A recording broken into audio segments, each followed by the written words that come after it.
Salam jumpa lagi bersama saya di channel Mekida Chunha Official. Kali ini kita akan membahas bagaimana menggunakan layanan Google Meet pada akun belajar kita. Untuk itu kita langsung masuk pada menu aplikasi Google. Kalau sudah sering menggunakan aplikasi Google Meet, maka sudah ada termuat di pintasan yang ada di menu ini. Atau kita langsung melewati titik 9 yang ada di sudut kanan sini. Diklik di sini, maka di sini ada kurang lebih ada 64 menu aplikasi Google. Salah satunya adalah Google Meet ya. Kita klik di sini Google Meet untuk membuka aplikasi ini. Nah, karena kita sebagai host ataupun misalnya sebagai guru, maka kita buka rapat baru. Klik di sini rapat baru.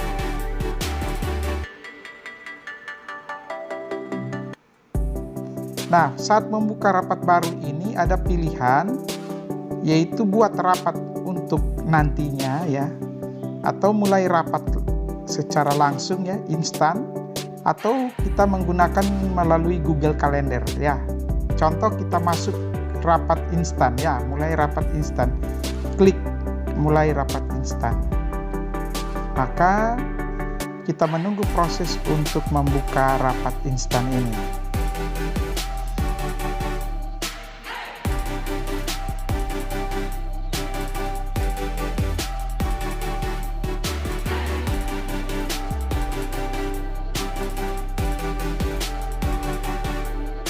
Kita bisa close dulu yang ini. Iya. Selanjutnya kita lihat di sini ya. Di sini juga ada sejumlah menu-menu yang ada ya. Bisa kita lihat ya. Misalnya di sini ada kode untuk masuk di Google Meet ya, di rapat. Ya, di sini termuat ya.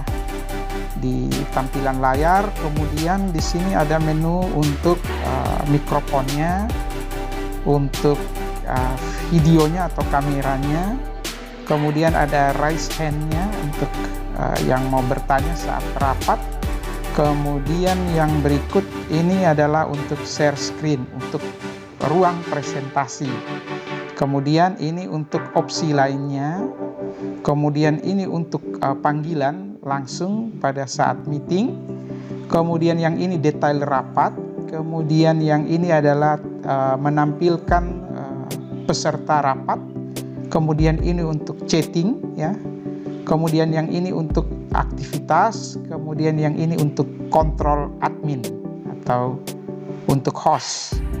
Nah, kita lihat di sini ada tampilan ya untuk kode meetingnya. Nah, saat kita menghidupkan mikrofon, maka mikrofonnya aktif ya. Nah, maka menampilkan di sini sudah aktif ya.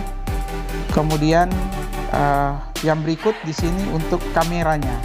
Ini akan menampilkan peserta ya, termasuk host.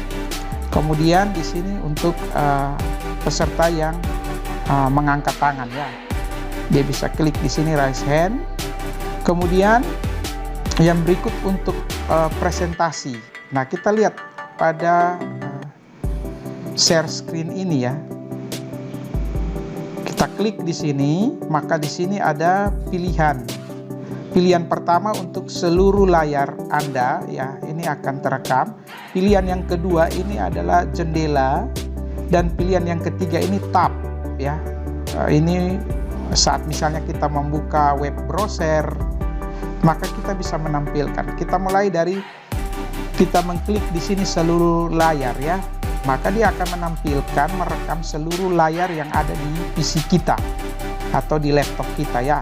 Tinggal kita klik di sini di tampilan ini, maka dia muncul warna biru bagikan. Maka akan menampilkan layar untuk presentasi kita. Selanjutnya kalau kita klik di sini untuk jendelanya, Windows-nya ya, maka di sini dia akan membagi nanti ruang-ruang di mana kita akan mempresentasikan ya. Misalnya kita sudah membuka tampilan PowerPoint yang ada di layar ya. Nah, misalnya seperti ini ya, kita membuka misalnya satu tampilan PDF seperti ini ya, ataupun ada video dan seterusnya. Nah, saat kita menampilkan ini, kita tinggal memilih. Misalnya kita mau mempresentasikan PowerPoint kita, tinggal kita klik bagikan saja. Waktu kita bagikan, maka dia menampilkan seperti ini. Maka peserta yang lain itu sudah bisa melihat apa yang kita tampilkan.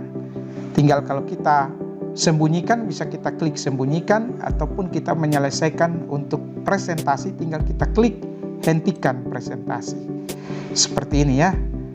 Nah, langkah yang berikut adalah kita lihat pada titik 3 vertikal ini ya, atau opsi lainnya. Di sini menampilkan apa saja. Yang pertama adalah papan tulis virtual atau Jamboard. Kita klik saja di sini.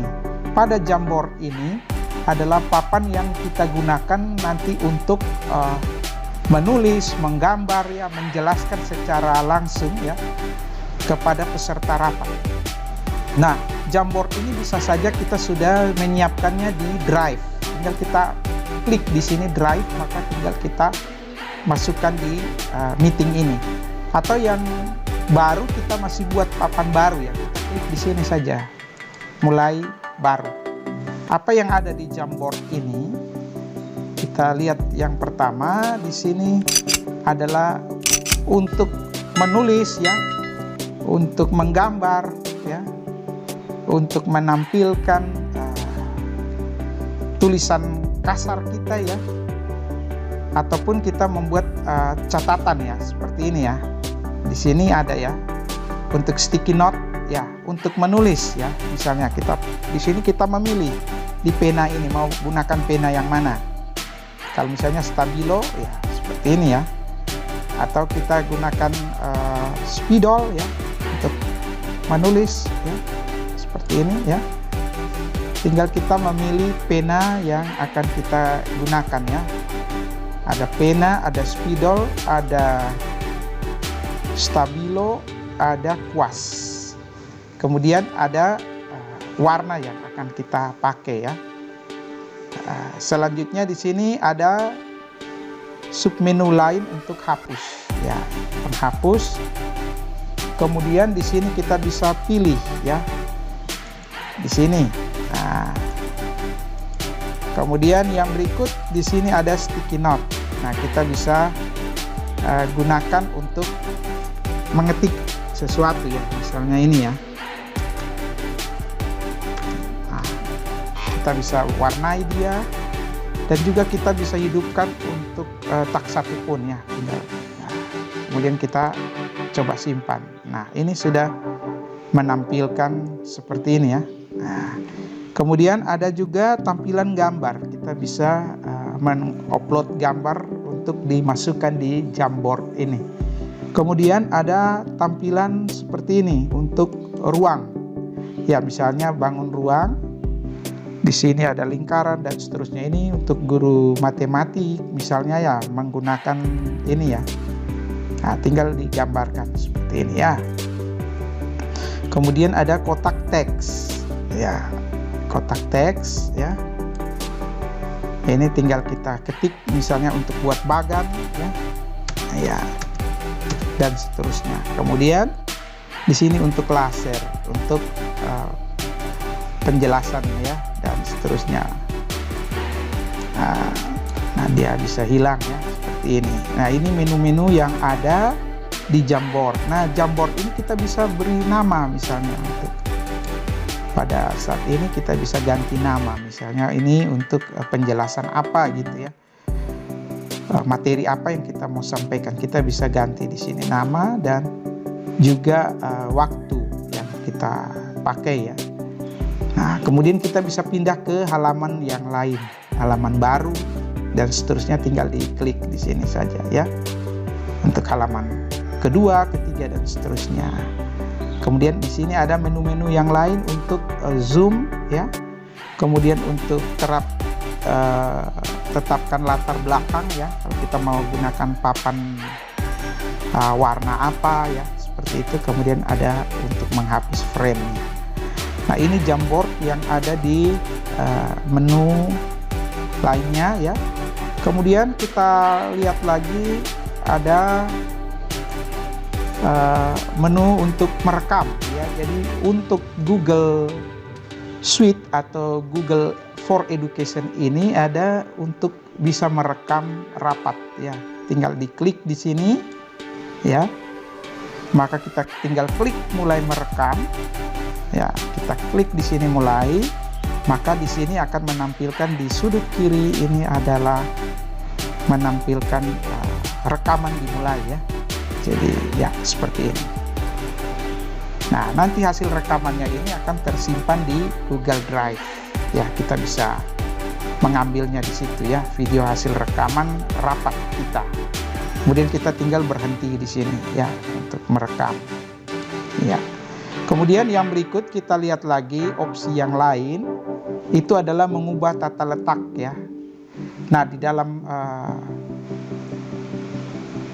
rapat ini kita bisa buat misalnya untuk klik yang otomatis ya, berarti auto ya, jadi dia bisa berpindah-pindah ya, atau kita mau yang bersusun ya, karena di sini peserta rapat ya, itu dia bisa menampung waktu menampilkan di layar itu sampai 49 peserta, atau yang sorotan atau spotlight ya, itu berarti dia akan menampilkan salah satu misalnya peserta yang fokusnya ke situ. Kemudian ada yang susunannya sidebar ya.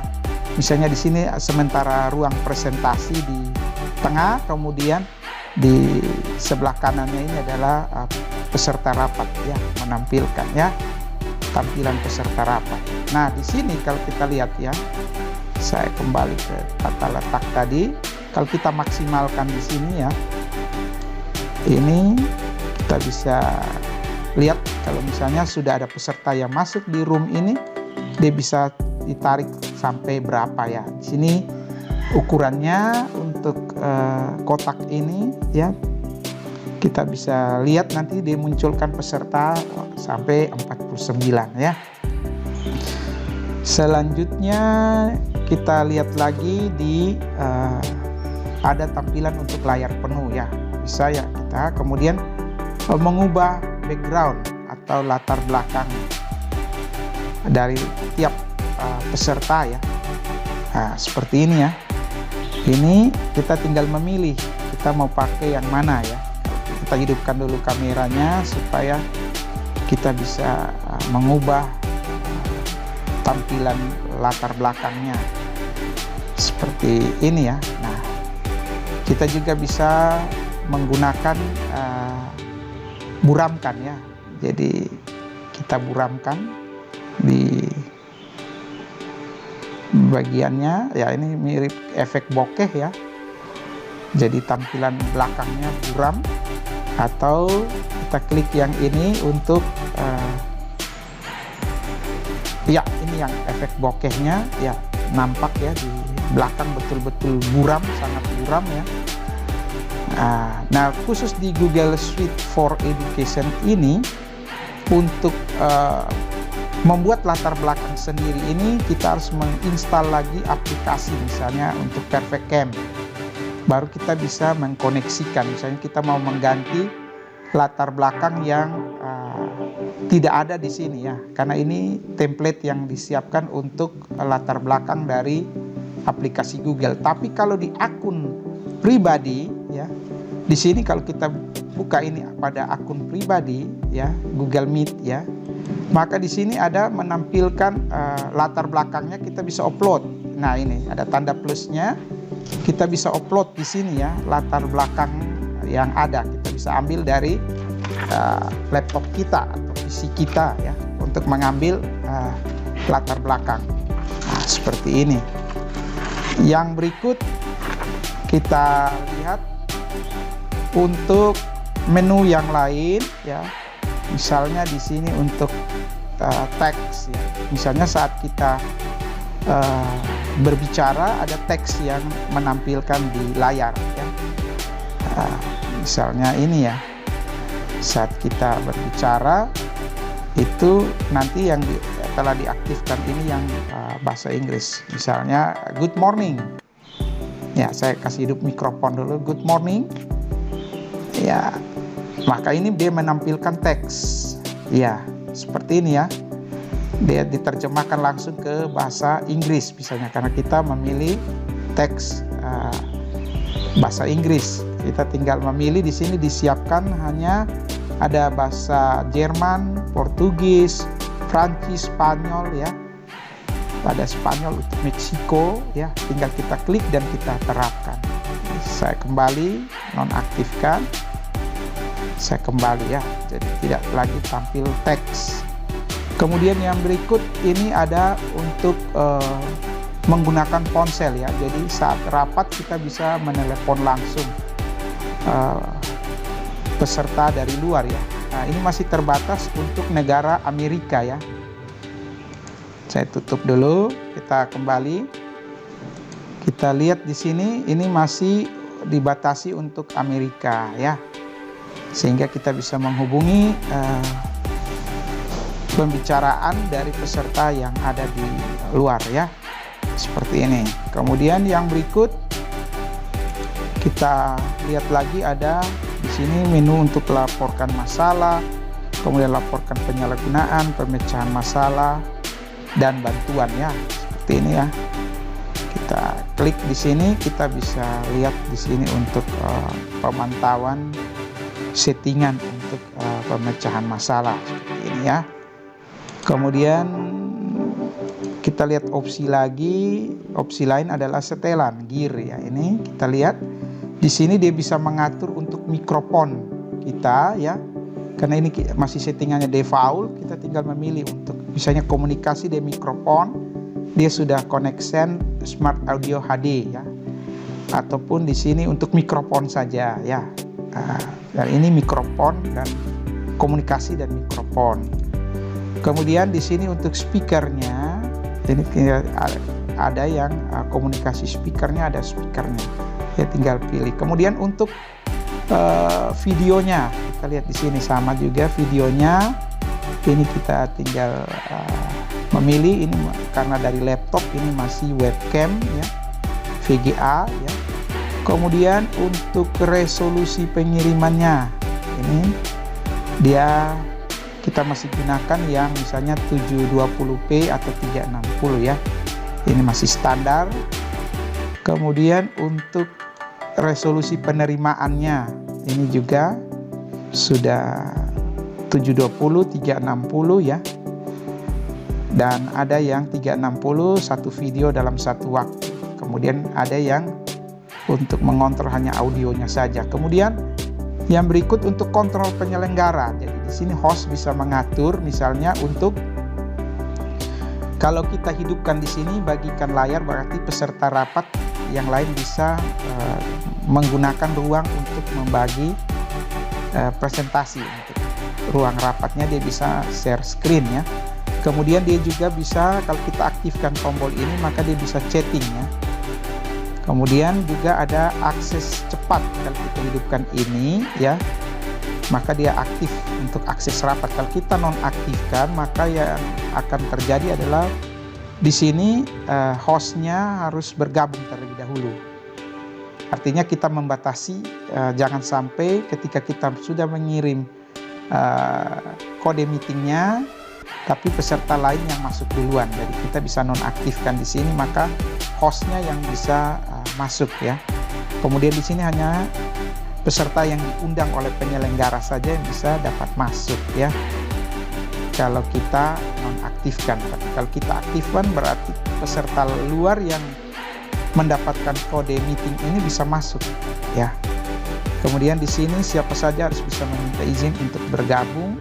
Ya, ini kalau kita aktifkan dia bisa bergabung. Tapi nonaktifkan maka dia harus ada perizinan dulu ya. Kemudian di sini orang lain tidak dapat bergabung secara anonim. Kemudian yang berikut hanya penyelenggara yang dapat melakukan panggilan keluar rapat. Nah, jadi ini adalah setelan-setelan yang bisa kita gunakan untuk rapat di Google Meet ya. Selanjutnya juga di sini tadi untuk panggilan pada saat rapat. Kemudian di sini untuk detail rapatnya ya. Detail rapat ini juga kita bisa menyalin ya kode untuk meeting kita ya, sekaligus juga di sini untuk Jamboardnya ada di sini ya. Kita bisa copy dan kita bagi. Nah, kemudian kita juga bisa memasukkan pin secara manual ya, kita copy, kita bagi di grup ya, seperti ini ya. Ini juga untuk lamannya kita bisa copy dan bagi ya. Kemudian yang berikut di sini kita bisa mengetahui berapa peserta yang ada ya. Kalau kita atur di sini kontrol penyelenggara, maka kita bisa misalnya matikan mikrofon untuk semua. Ya, di sini juga kita bisa tambahkan peserta ya. Misalnya kita mau undang peserta dari luar dengan memasukkan email dan seterusnya ya, seperti ini ya. Maka di sini kita bisa undang di rapat ini ya. Kemudian ya untuk personalnya, kemudian ini untuk chattingnya tadi ya. Nah, ini sudah ada untuk chattingnya, sudah ada link ya. Misalnya kita membagikan di Jamboard kita langsung muat di chatting ya. Kalau kita nonaktifkan maka ada pembatasan ya untuk chattingnya. Selanjutnya yang berikut ini untuk aktivitasnya. Aktivitasnya tadi ada Jamboardnya, ada rekamannya. Selanjutnya ini untuk kontrol adminnya, kontrol penyelenggaranya. Sama seperti tadi kita buka di ini opsi lainnya ya. Ini juga sama, bisa kita atur dari sini ya. Demikian penjelasan dari saya, semoga bisa bermanfaat bagi kita semua untuk menggunakan Google Meet ya secara baik. Kita akan ketemu kembali di video tutorial selanjutnya. Bye bye.